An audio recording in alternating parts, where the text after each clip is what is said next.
Hi everyone, I hope you're keeping well. I hope you had a good holiday and you either used it to recharge the batteries or you got studying. Both are good options. But regardless, I hope you're ready to hit the ground running in our final push towards the Leaving Cert. What I'm doing here is I spent some time over the half term going through the mocks and coming up with some example answers that will hopefully, show you how you could have gotten the full whack out of it. Now, that being said, for higher level, which this video is going to look at the higher level section A, there's you wouldn't have quite been able to get to that 100% point. There is one of the multiple choice smorgasbord question 5 we wouldn't have been able to get. But yeah, see the way I just hesitated and stammered there? This brings me to the first thing. I've tried to make this video many times over the last week. So what I've just realized is I'm just going to do it. So there might be mistakes, there might be me stammering away, or just there might be moments of awkward silence. So it's kind of like the classroom experience, but virtual. In any case, I'm going to get cracking. The other thing is I don't have the mark scheme to hand, so I've done this kind of just what I'd expect them to ask. So for the experimental questions, they're pretty predictable. I know exactly the kind of things they're looking for, so I'm pretty confident about how they break down. Less so for the theory. They can be a little bit more mercurial when it comes to that, but I've still got a pretty good grasp on it. But in any case, if I make a mistake, I'll draw your attention to it in class. And if, for example, I have underemphasized a section that they want you to really stress, again, I'll draw your attention to that in class. But I really want to minimize the impact on our learning time that the mocks are going to take, which is why I'm doing these videos. So let's get cracking. I'm going to do the experimental section A for the higher level mock. Now look, I said this in the ordinary videos, I want you to look at these questions as being your best friend. Section A, right? I know that they're quite intimidating sometimes in terms of processing the data, but if you do a good bit of revision on this and make them your best buddy, there's 120 points standing in your corner out of the 400 points in total for the paper, and it's possible to lock in a very respectable chunk of those as well. The theory questions, get a little bit more involved, a little more abstract, and draw in different areas from different areas of the course. But for the experimental section, they're usually pretty prescriptive. They'll ask the same kind of questions for that particular experiment, each time. Final thing before I get cracking is if you haven't already realized your experiment book, that white book, is a really useful resource. It covers all these experiments and many alternate versions. That's why it's so kind of thick. But at the very start of it, it has a section about 2 or 3 pages about how to process the data for like all of the experiments. So make sure you have a look at that because it's very useful. Now that being said, really want to kind of get going here. So make sure you've got your own copy of the mock to hand because I'm going to be referring back and forth to it. I'm going to more focus on the answers that I've done ahead of time. So let's start off with question 1. Now normally this is a mechanics question. The trickiest of them, one of the trickiest of them I think is this, which is the using the swing of a pendulum to calculate the acceleration due to gravity. So let's have a look. Between which points was the length of the pendulum measured? Okay, so it's way easier to do this if you just sketch it out first. So that's the setup. You've got your retort stand, your split cork, you've got your string, and you've got your bob. That's the name of the pendulum. Okay, so where do we measure? We measure from the top of the ball. Sorry, I beg your pardon. From the bottom of the split cork to the center of mass of the bob. So the center of the bob. You can do it in 2 ways. You can measure from there to there and then get the diameter and half it.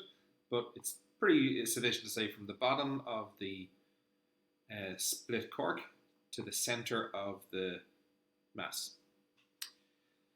Okay, that's the first question. State the relationship between the period and the length of the simple pendulum. So I've just got this from your log tables, which I've put somewhere out of reach. Here we go. These guys, invaluable, so right here for the...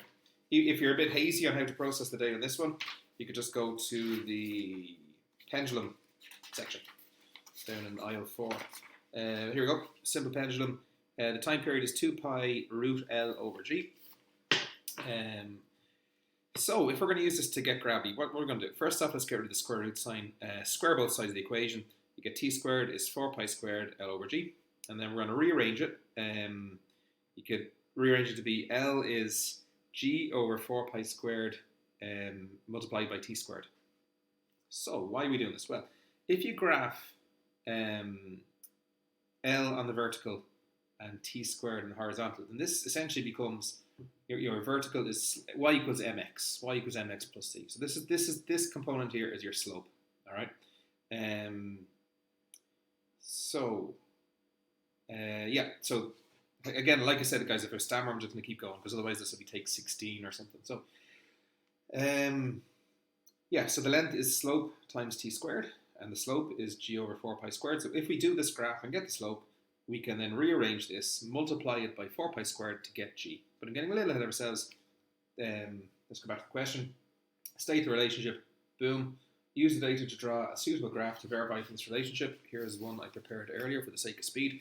On the subject of graphs, if you're a bit rusty on this, or if you're just intimidated by graphs from time to time, just make sure you include what you're measuring. In this case, it's t squared and the units, second squared. L for length of the pendulum, and the unit is going to be meter squared. Let's go back to the table here, because again, the difference between higher level and lower level in a lot of cases is traps that they're going to lay. So the first trap here is they give you the length in centimeters, you need that in meters. Okay. Second thing is they give you the time, and we're going to be graphing the time squared. So just be wary of that. Now here I've done out the graph, and I want you to do the same thing. When you spot those kind of traps, draw out the table you're actually going to use for your graph. So we have our length here, this time in meters, and instead of using time, we're going to use time squared for the reasons I was waffling on about there a minute ago. So when we graph length on the y-axis, t squared on the x-axis, and we get the slope, remember that the slope is going to be equal to g over 4 pi squared.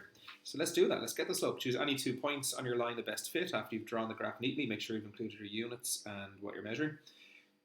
Once the graph fits on the paper, you're good. You don't have to worry about if it's a little bit, as long as it's using most of the graph paper, you're usually pretty solid.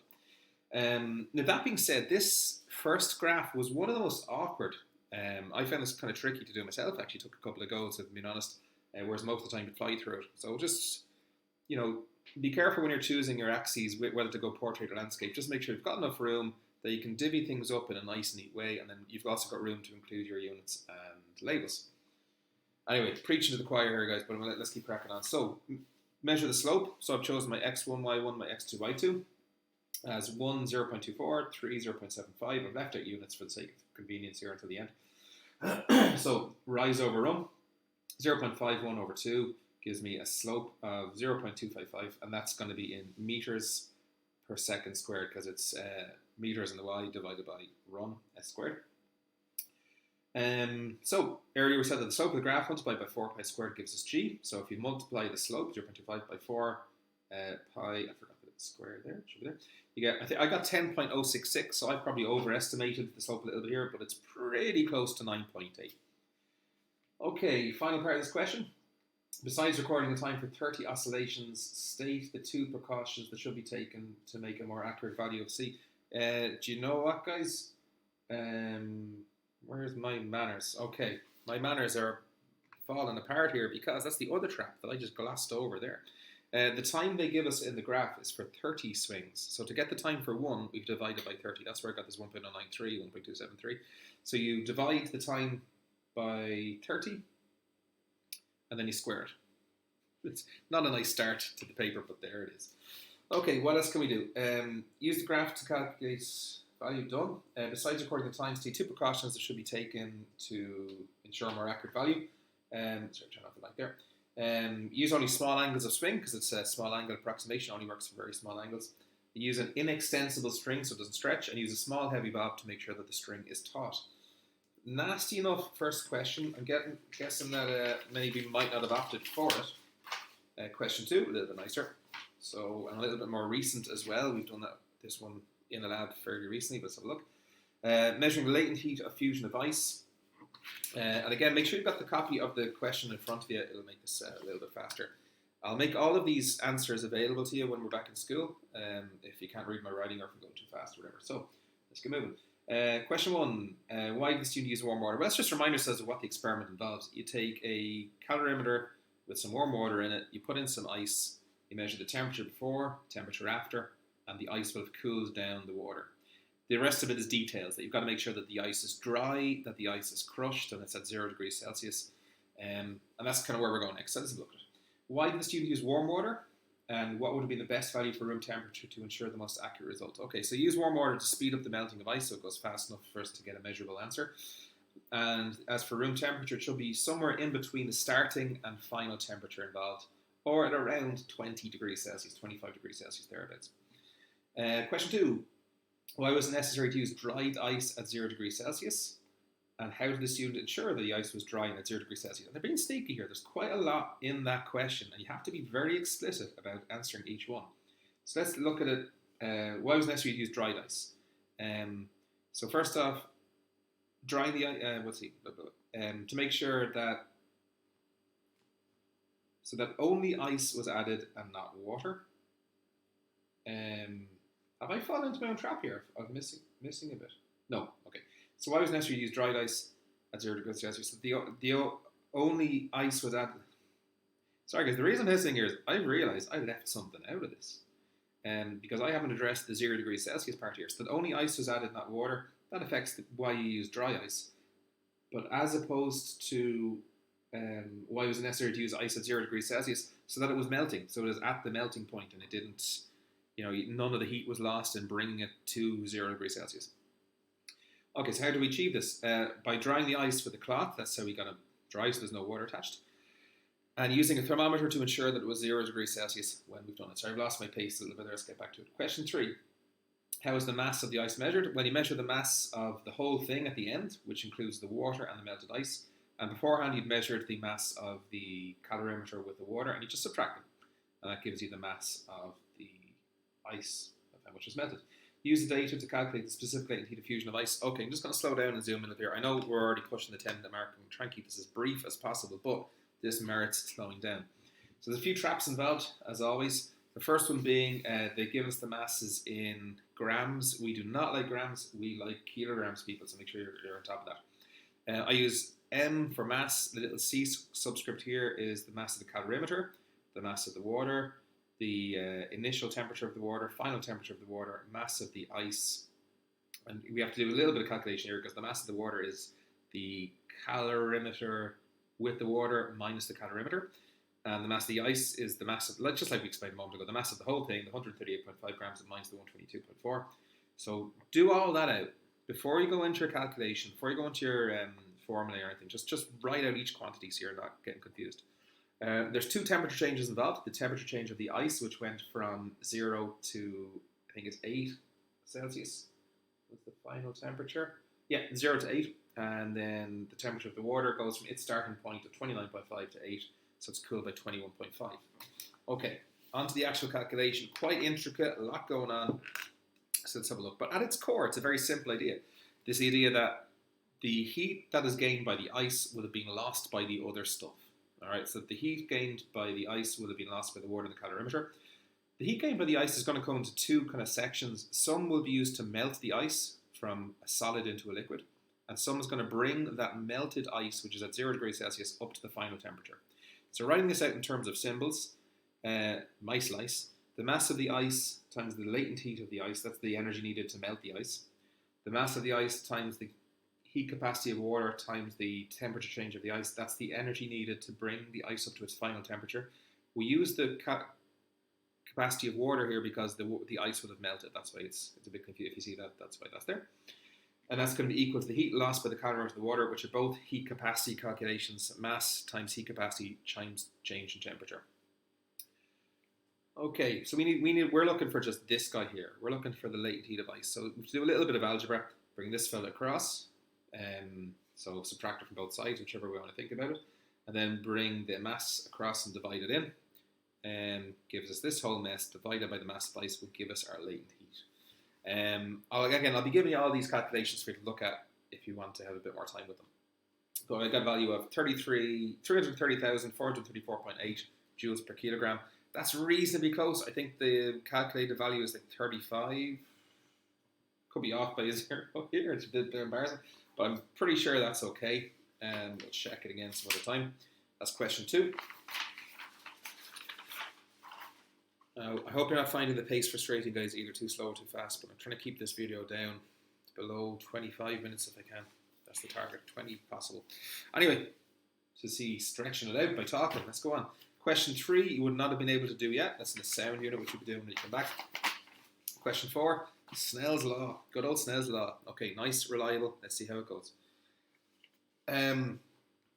Explain with the help of the label diagram how the angle of incidence and the angle of refraction was measured. Okay, so you need to have your ray box, incoming ray of light, normal at the first refraction, refracted ray, and then it refracts out again. And how do you obtain this one? How do you draw through glass? Well, you don't. You draw around the glass block, use pencil marks or search pins to draw in the incoming ray and then the outcoming ray, and then you use a ruler afterwards to join these up to indicate the refracted ray inside the glass.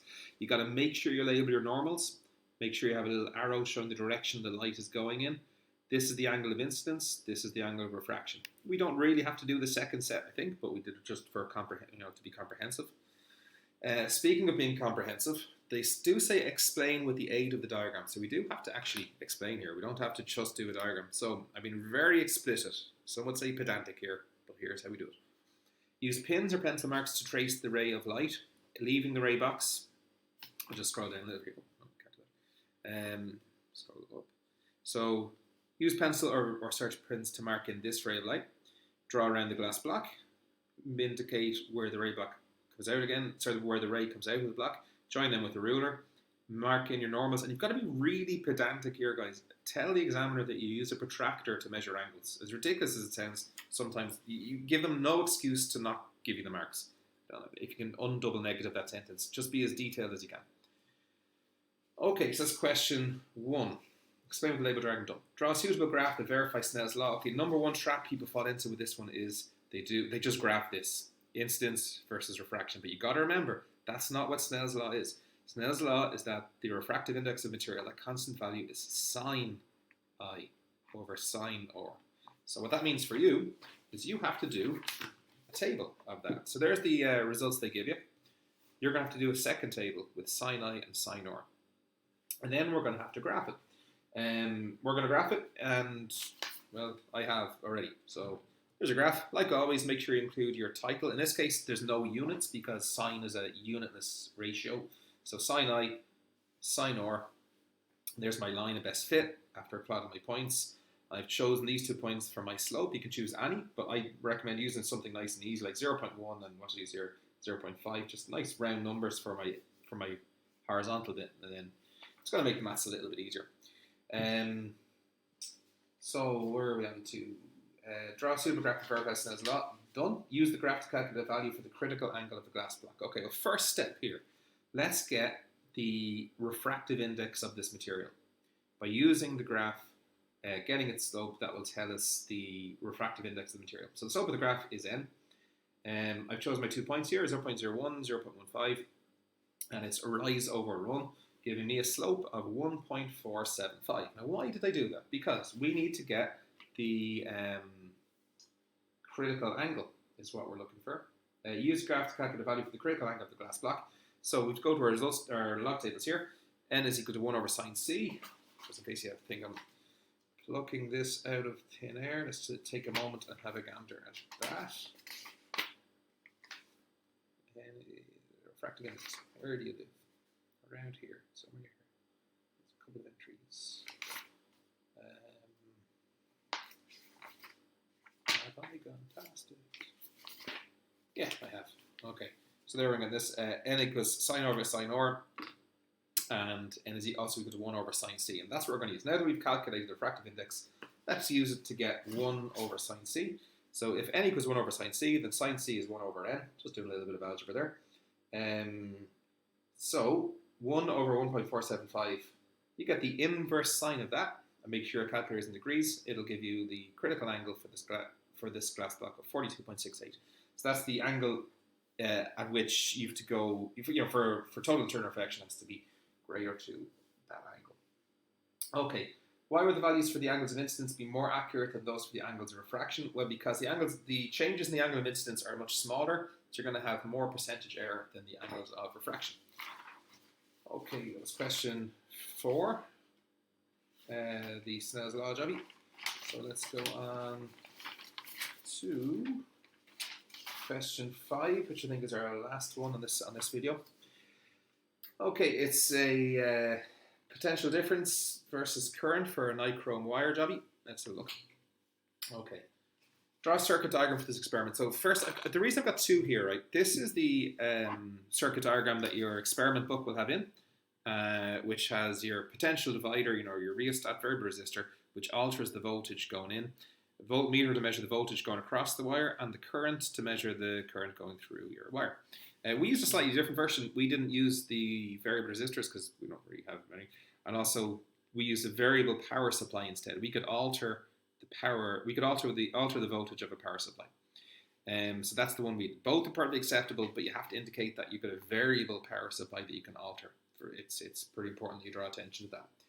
Okay, circuit diagram done. Draw a suitable graph to show the relationship between I and V for the nichrome wire. Okay, just drawing your attention to these IV graphs, okay? Usually you do I on the y-axis and V on the x, so what voltage causes the current to alter. But for our one here, we're going to just flip that on its head, because it's just going to make our life a little bit easier in terms of slope. If we do voltage on the y-axis and I current on the x-axis, when we do the slope of this graph, which is rise over run, V over I, that's going to give us our resistance. We don't have to just do a 1 over slope job. If you did that, you're still going to be fine. But in any case, getting a bit ahead of myself there. This is probably a good reason to break these videos into sections, so I'll make a bit more sense for the next one. Draw a suitable graph. Here we go. I've done voltage on the y, current on the x. Now, if you've done it the other way around, absolutely fine. But when you get your slope, it's 1 over your slope. That's the only difference. But again, like always, make sure you've included the thing you're measuring and its unit. Thing you're measuring and its unit. Plot your points. Always use these little crosses for your points. If you do a dot, they're not going to be able to see after you do your line of best fit that you've plotted your points accurately. So I'd always use a little x to plot your points. Choose your 2 points for your slope. And I have done that here, giving me a slope of 6.71428. Bit more decimals there than we really need, but that's the resistance of this wire in ohms. Okay, use the graph to calculate resistance of the nichrome wire. Done. Now, we're really on to the resistivity experiment that we've done with the micrometers, and now we have everything we need for it. So, how is the diameter of the nichrome wire measured? We'll use a micrometer, and we measure it at several points along the length and do an average. Don't know if I specified that, and do an average, or calculate an average, calculate a mean. Let's just add that in. State one precaution that you should take to ensure an accurate measurement of the length of the wire. Make sure that it was a straight wire with no kinks in it. And then use the data to calculate the average. Okay, so I've done the average diameter. This is going back to the results table. They've given us these various diameters in millimeters. So we're going to be a bit careful here. So first off, just get the average, which is 0.356 millimeters. And that means that's the diameter, okay, which means the radius, which we're going to use for getting the area in a minute, is half of that, 0.178. And then we've got to get that in meters, because remember, everything we do here, we want meters all the way, and they've given us in millimeters. So let's do it now, before calculating area. You could calculate the area in terms of millimeters and then multiply by like 1 over 10 to the minus 4. But, let's make our life a little bit easier here. Convert this into meters first. And now let's get cracking on calculating the resistivity of nichrome. Again, this is from your log tables. Resistivity is equal to resistance times area, cross-sectional area, divided by length. Let's look what we've got. We have the resistance from the slope of our graph. We have the area, which is pi r squared, and the radius we have here. And we have the length is 55 centimeters. And for the final little, sting in the tail of the scorpion, they've given it to us in centimeters. We want it in meters, so don't fall for their trap. So the resistivity is the resistance times the area divided by the length. And I got 1.215 by 10 to the minus 6, and that's ohm meters for resistivity. And if you got mixed up on the unit, just look at what you're dividing. You're multiplying, ohms by meters squared and dividing by meters. So that's where you end up with that. If you get a little bit messed up on what the resistivity unit is, there she blows.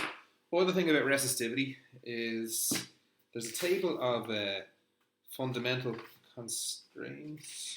I might be about to overshare here a little bit. Just there's 1 or 2 units. Where am I looking? Fundamental physical constants, page 46. I should know that just off the top of my head, but I don't. Some of these, no, they don't give any resistivity. So I was hoping that they give an example resistivity of a material that you could check that your units are good, but they don't. But I will draw attention to this gravitational constant, which we'll be coming back to later on, and the permittivity of free space. we should be coming back to later on. Anyway, I'm going to stop right there because I've been talking a lot and we're just shy of the 25-minute mark, which I've now gone over by waffling away. We're going to look at the theory section. They're probably going to be longer videos. But yeah, I'm going to leave you for now.